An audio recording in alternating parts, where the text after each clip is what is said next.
What's happening, everyone? I am honoured to say that the wonderful Turkish is in the house. Can you believe it? Thank you so much for finding the time, mate. No worries, appreciate the invite. Oh, mate, you're far too kind. There's a lot to get stuck into. By the way. Oh, you're very kind. Yeah. I know, I do love it, you know. Yeah, it's very nice, I can't lie. I do love it. Clean, proper, Yeah. bit of Nice. history. Yeah, Very I've nice. tried to make it all sort of relevant to me and things I like good, and it's things I do. nice. Mate, I do love it. Thank you so much. And obviously, I massively appreciate you finding the time because worries. we've got a lot to get stuck into. We do, it's perfect time. People are going to think that you booked me in because of I mean, this news, but just let people know this was booked This in has a been couple booked a long weeks time ago, absolutely. But no, to have you here on the sort of eve of the Noni Madueke news, Noni Madueke becoming an Arsenal player. Here we go. Here we go. I mean, it's going to happen. Madueke to Arsenal. If you think about what Arsenal need, if you think about many areas where Arsenal could strengthen, I would go so far as saying that I could name 100 players that Arsenal could do with signing, and I wouldn't say Noni Madueke's name. I mean, I was coming here to maybe get some insight from you to why maybe we are going for him, because, you know, modern day football, system-based analysis, and, you know, people look deeper than... You come to the wrong man. Maybe so. But yeah, here I am. Listen, I can't make sense of it. Like I said, I was hoping you might make some sense of it, but if you're saying 100 players before him... Okay, let's try then. Let's play a game where we rationalise this. Let's play a game where we make this happen, right? Yeah. So the positives. Depth. You know, if you end up signing, let's pretend that you go out and you sign a major centre forward, and you sign Eberechi Eze, and you sign Noni Madueke. Excellent business. Then it's a supportive role. On the cusp, I'd say, because I'm still keeping an eye out on Rodrigo. Yeah. Silly me at this stage, because that's not going to happen.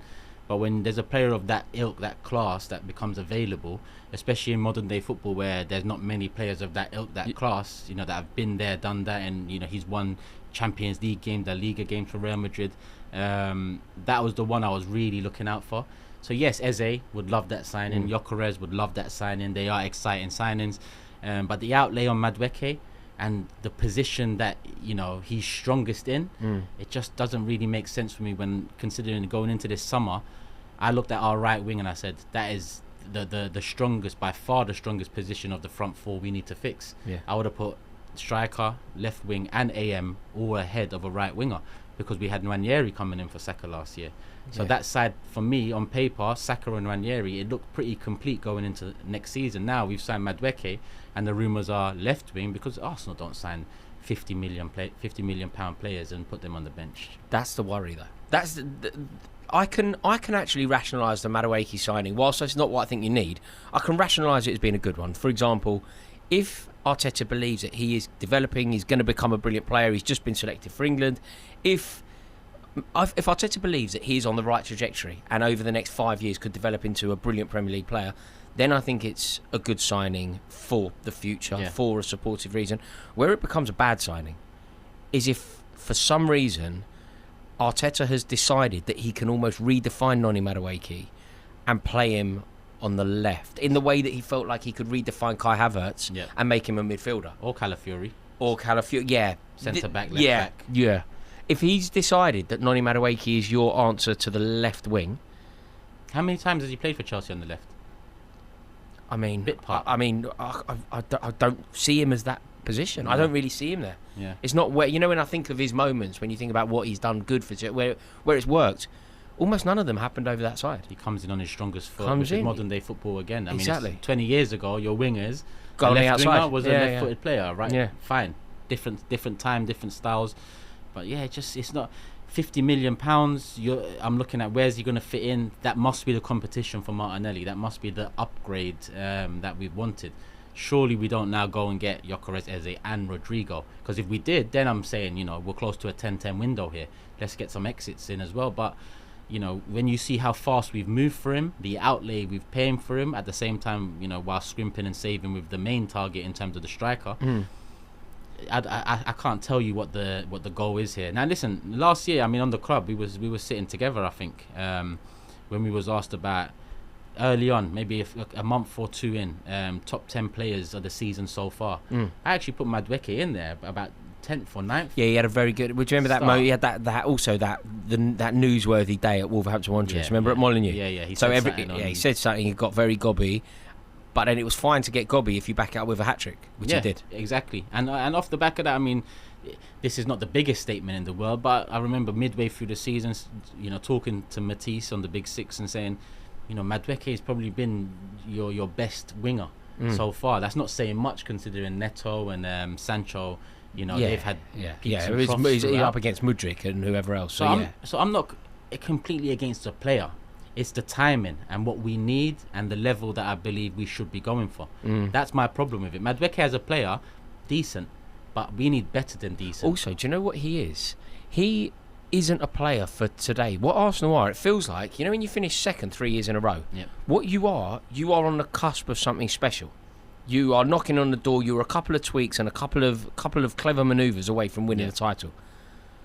Noni Madueke doesn't move the needle. Noni Madueke isn't that. Yeah. That player that comes in and just changes things. I don't know. Like the famous ones would be when Mark Hughes went into Man United. When Eric Cantona went into Man United. Yeah, when Mark Hughes actually went into Chelsea. Like, just the elevation. Yep. That's what you need. And I think that's why Rodrigo chimes with you, is it? 100%. And, it wasn't long ago that we couldn't entertain names like that. Arteta was asked at the end of the season about Liverpool getting Wirtz and, now you're at the top table again in terms of on the cusp of winning a major, challenging. Surely it's nice to be able to go get the top players. And Arteta agreed, You don't get to this position and then backtrack. And I feel that's what we done originally in 2006. We got to a point where Arsenal were on the cusp of being a juggernaut, right? Yeah. Obviously, we didn't get a European title over our belts, but we had just been invincible a couple of years ago. We was in a Champions League final, great defensive record. And from there, we didn't build on it, right? And over the years, you could see that top four was enough. I get that feeling again, because not just this window. Look at the last 3 windows. January, nothing. Last year, we made a profit. Sterling coming in deadline day. So since we've been back at the top table, it's become very average again in terms of, Would you spend £50 million to be a backup player? Because No, if you never. would, if Madueke is coming in not to start, I think it's a good signing for depth, just for options. If you're Chelsea under Roman or Man City under the Sheikhs, I could get behind that, but we're not that. Madueke is now our 4th biggest signing in football history. What? Declan Rice, Kai Havertz, Nicolas Pepe, and it's Madueke, no? Because Ozil was 42.5 mil, Sanchez was roughly 35 mil. You don't spend enough money. Oba might be around it, so he's top 5. Top 5. So you don't sign a player for this much and go wholeheartedly for him in literally less than a week. It's all sorted. Madueke just come off the bench for you lot in the Club World Cup. Yeah. Now, obviously, I don't know when this comes out, but maybe the final would have been played. But he's just come off the bench, and all the rumours are that with Rodrigo, it's about waiting for the end of the Club World Cup. But hold on, we're waiting. Well, people are waiting for him, but we're actively moving for another one that's in there. It's not making sense to me again. Just hold your horses a bit, get the positions you really need, because you mentioned depth at the beginning. Yeah. For me, at this level, when you're at this level, the depth comes from within. You buy players to compete with and push out some of the starting 11, and those players that once upon a time you were happy with starting, they become the depth, so you become even happier. Yeah. But we are I going for the... I agree with every word of that. The elevation should come in, that the players come in are better than the ones that Wasn't starting. Lokonga depth? Yeah. Vieira depth? Yeah. Sterling depth? All these players came in as depth. Isn't it time now to get the improvements into the first team where, look, Gyökeres comes in, Havertz becomes depth. Rodrigo comes in, Martinelli becomes absolutely. depth. Eze, Odegaard, etc. That's how I see depth forming at the highest level. Like, look at Man City. They went for Shirky. What about Foden? That's what our fan base would say, because, we kind of have this, mentality that you cannot block a pathway. That think about the competition and what the competition can do in everyday life. If you're getting views on YouTube and then someone else is getting views, it's kind of there's a competitive factor to it. Also it can inspire, and in the football context, the reason that Liverpool got 97 points and didn't win the league is because Man City forced them to, and the reason why Man City hit 98 points was because Liverpool forced them to. They get better and better. Signing somebody like Eze, the reason why that could be a great signing for you is because of what he could bring. But another reason why it could be a great signing for you is because of the impact that could have on the form of Martin Odegaard. Exactly. Martin Odegaard would have to elevate his performances, 100%, or he's not in the team. 100%. Sink or swim. Exactly. That's what it becomes at this level. There's a real problem as well, and we've both got this problem. Yeah. You're stuttering weirdly in the transfer market in a way that I didn't expect you to. And what makes life very difficult, particularly for you, but certainly for me and for anyone actually with designs on qualifying for the Champions League, it's how Tottenham Hotspur have suddenly got their act in gear. They've suddenly got their act together, and out of nowhere, I know that there's some conversation around what's going to happen with this Gibbs-White deal. But there was a time where you're looking at them and you're going, they've gone to West Ham, a big rival of theirs, one of the most hostile derbies, one of the most hate-filled derbies. They've gone to a major rival and they've taken arguably the best player out of the team in Kudus. They've then gone to Nottingham Forest. Both Forest and West Ham finished above Tottenham last year, and they've taken their best player by their heartbeat, in fact.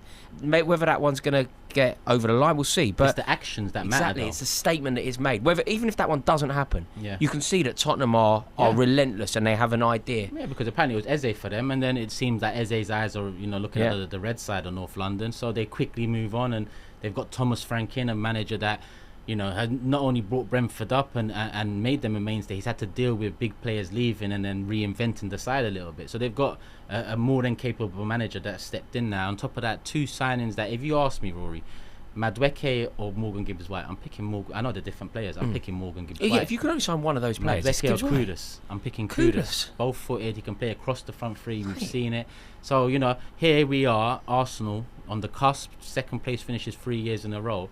Looking at Tottenham, who have just finished 17th, won their first trophy in 20 plus years, moving, in a way that it doesn't worry at the top tier of the table, but it shows that, hold on, you don't have to wait weeks and play the transfer game with all the players. You identify who you want and you get them in, and the earlier you get them in, it bodes better for the season ahead. And that's my big thing. Arteta talks about being proactive. Well, why do we drag out deals so long? Get the players in. Pre-season tours around the corner. We need these players to hit the ground running. Man United game week 1 away at Old Trafford. Never mind Newcastle away. Never mind, I think it's Liverpool or City away in the first 6, as well as some other tough fixtures in and around. It's not going to be easy. So with Madueke, right? Let's put our cards on the table here. Best case scenario. Best case scenario is he signs. You also sign Rodrigo. And he becomes a backup player who can develop over the next 3 years and potentially goes on to become an established part of your team in the next 18 months to 3 years. Perfect. Along with that, an Ethan Ranieri contract renewal, and all things considered, then it's a breath of fresh air from Arsenal, because we've never gone that big into a market. If we get Rodrigo, Eze and Gyökeres on top of this, it will be new ground that we're going into. Like Liverpool maybe with Wirtz, they were never the club to really go out there, spend 100+ mil on one of the best players in the market. They would tend to be shrewd with things, but with that Wirtz move, they've stepped into that minefield that is you're spending big, you got to continue winning big. So if we do that, think in a few weeks maybe we do this again, maybe end of the window we do this again, and I look at it differently. But right now, 50 mil on Madueke, when we still have key areas that we haven't sorted, and I know how tight we are. FFP, PSR probably going to come around the corner real So what's soon. the worst case scenario? The worst case scenario is that this is it. This is the end of the spending. Madueke is the move. The worst case scenario is this affects Nwaneri. He doesn't sign his contract, and we don't get the 3 other additions we need in terms of Gyökeres, Eze and Rodrigo, and we move into next season with, like you said, Arteta trying to make Madueke work in positions that we haven't even seen enough of to know if it can be made to work.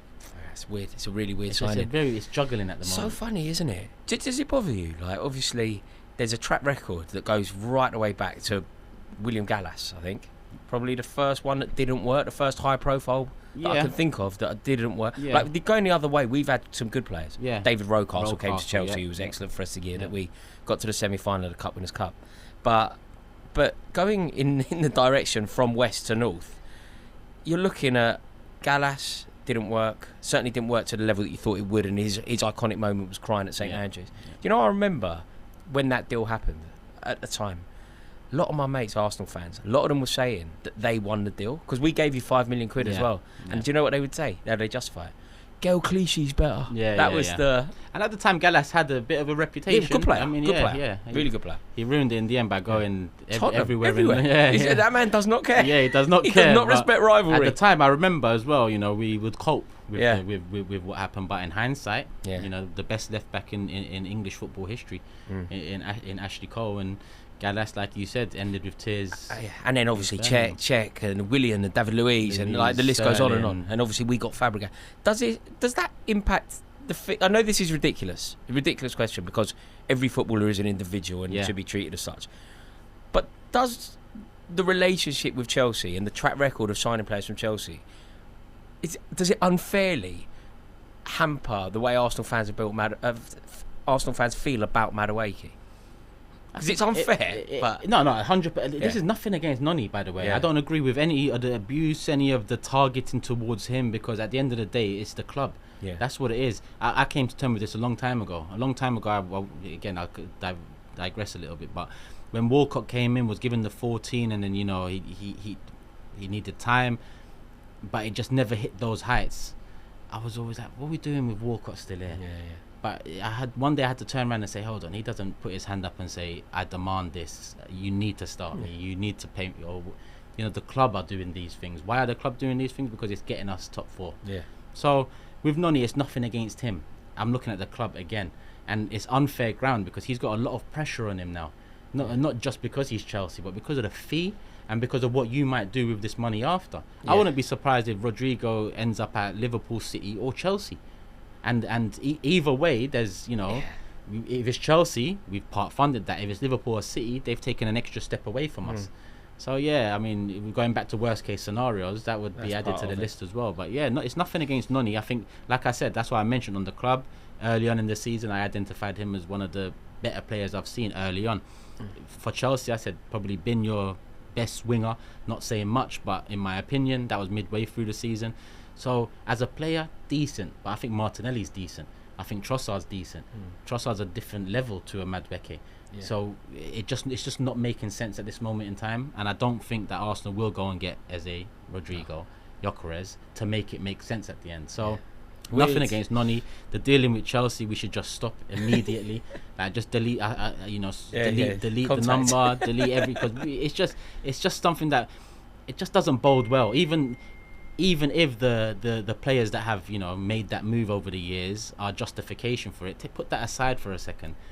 I don't want a player that was representing Chelsea, or representing a United, or representing a Tottenham. On principle, we shouldn't do business with each other. 100%. I agree. Mate, you are the Arsenal sage. It's a joy to talk football with you, mate. Man. Thank you so much for finding the time to come on.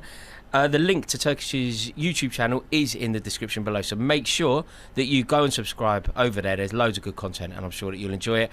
Thank you to everybody for watching this video. Let us know your thoughts in the comments below, and we'll see you in a bit. Ta-da. Love.